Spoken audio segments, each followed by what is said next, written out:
Anda telah mengunduh podcast yang dipaparkan oleh Pendeta Dr. Erastus Sabdono ini dari truth.id/voice. Selamat mendengarkan podcast ini. Shalom saudara sekalian, salam sejahtera. Kebenaran hari ini berjudul Berpikir Jauh Lebih Besar. Berbicara mengenai rencana Allah yang digenapi dalam hidup kita, perlu dipertanyakan kira-kira apa rencana Allah yang telah dan akan digenapi dalam hidup kita. Tidak jarang kita mendengar dan mungkin kita juga mengucapkannya, menggenapi rencanamu ya Allah. Namun pernahkah kita dengan sungguh-sungguh memperkarakan hal ini? Apa yang dimaksud dengan rencana Allah dalam hidup kita? Apakah kita benar-benar memahami hal ini dan sungguh-sungguh kita mengalami pemenuhan atau penggenapan rencana Allah tersebut? Kita adalah anak-anak Allah. Ironis, mungkin sebutan itu bagi orang Kristen sudah biasa, apalagi jika Kristen turunan. Sudah menjadi sebutan yang biasa didengar maupun diucapkan, sehingga tidak menjadi sesuatu yang agung lagi. Terlalu biasa begitu. Status sebagai anak-anak Allah tidak lagi dipandang sebagai sesuatu yang luar biasa. Padahal status atau sebutan sebagai anak Allah merupakan hal yang sangat luar biasa.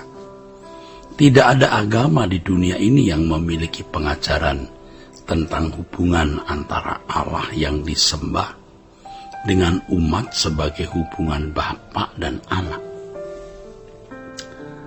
Ini hanya ada di dalam kekristenan, saudara. Sebutan atau status sebagai anak Allah memiliki konsekuensi, resiko, dan implikasi yang sangat berat. Sebab jika kita adalah anak-anak Allah, berarti kita harus benar-benar berkeadaan sebagai anak-anak Allah.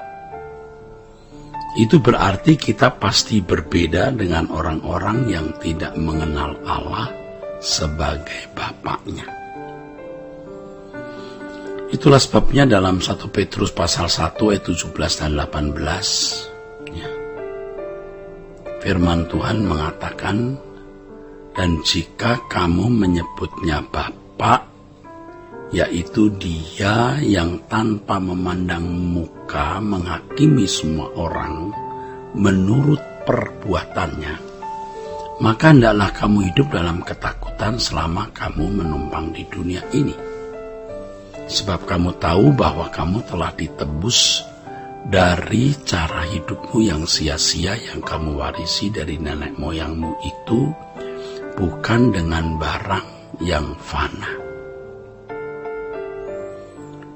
Ketika kita menjadi anak-anak Allah, maka Bapa di surga merancang setiap individu bagaimana menjadi mulia di mata Allah. Ini berarti kita tidak boleh merancang diri kita sendiri. Kita harus melihat dan memahami secara benar rancangan Allah atas hidup kita. Saudaraku, menjadi suatu kemutlakan, saudara, seseorang yang mengaku sebagai anak Allah harus memiliki karakter seperti Bapaknya. Karakter Bapa tercermin dalam tindakan dan seluruh kehidupan Yesus. Jadi kalau orang Kristen tidak semakin seperti Yesus, berarti ia bukan anak Allah yang sah, bukan anak Allah yang benar. Dalam hal ini keselamatan tidak boleh hanya dipandang secara yuridis, tapi juga secara fakta kehidupan. Menjadi anak Allah, harta kita hanyalah Allah Bapa kita saja. Dan kita menjadi miliknya secara penuh, saudara. Sebagai anak tebusan oleh darah Yesus, kita menjadi lebih miskin dari orang miskin. Sebab semiskin-miskinnya seseorang, ia masih memiliki hak. Tetapi ketika Tuhan menebus kita, semua yang kita miliki adalah milik Tuhan, termasuk seluruh hak kita. Maka Alkitab berkata, kamu bukan milik kamu sendiri. Jadi kalau kita masih merasa memiliki diri sendiri, berarti kita menolak penebusan itu, dan kita tidak bisa dimiliki Tuhan. Tentu hal ini menjadi sangat berat bagi kita yang telah terbiasa hidup dalam irama dunia. Ya. Hal ini tidak berbicara mengenai uang yang kita bisa berikan ke gereja, status sebagai pendeta atau jemaat awam, aktivis gereja atau lainnya yang bersifat jasmania. Ini berbicara mengenai apakah kita benar-benar bersedia dimiliki oleh Tuhan dan memenuhi apa yang Bapa rancang bagi kita masing-masing atau tidak. Saudaraku sekalian, dalam Efesus pasal 2 ayat yang ke-10, firman Allah berkata begini.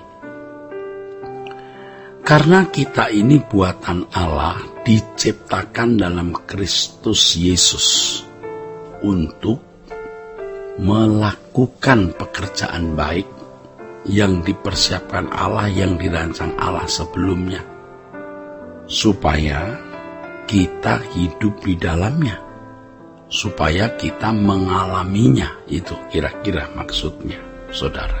Kalau kita memiliki Allah yang melintasi segala langit, yang memiliki bertriliun-triliun planet, saudara, dan tentu juga bertriliun-triliun bintang, apalah artinya semua materi di bumi ini?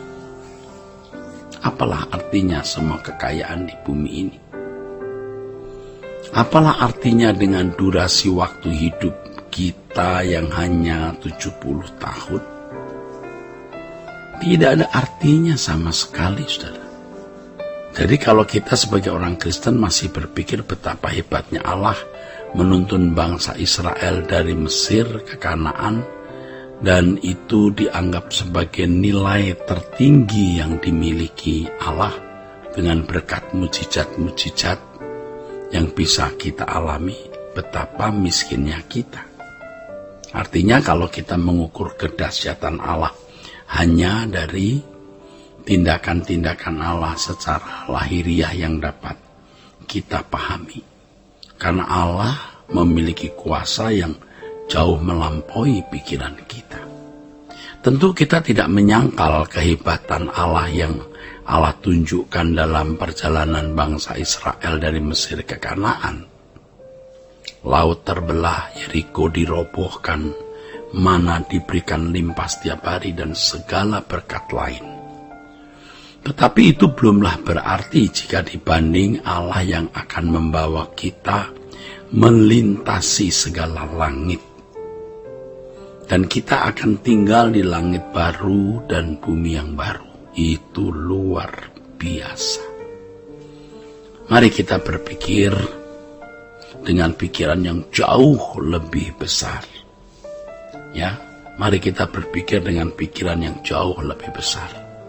Apapun kebahagiaan yang bisa kita nikmati di bumi, apapun barang-barang dunia yang bisa kita miliki, tidak ada artinya sama sekali dibanding memiliki Tuhan semesta alam. Sola Gracia. Untuk berlangganan renungan harian dalam bentuk cetak, silakan hubungi Truth Literatur di nomor telepon 0878 7870 7000. Untuk mendapatkan CD khotbah, MP3 renungan Truth, dan CD album lagu produksi Sola Gracia, Anda dapat menghubungi di hari dan jam kerja di nomor telepon 021 638 60953. Tuhan Yesus memberkati. Sola Gracia.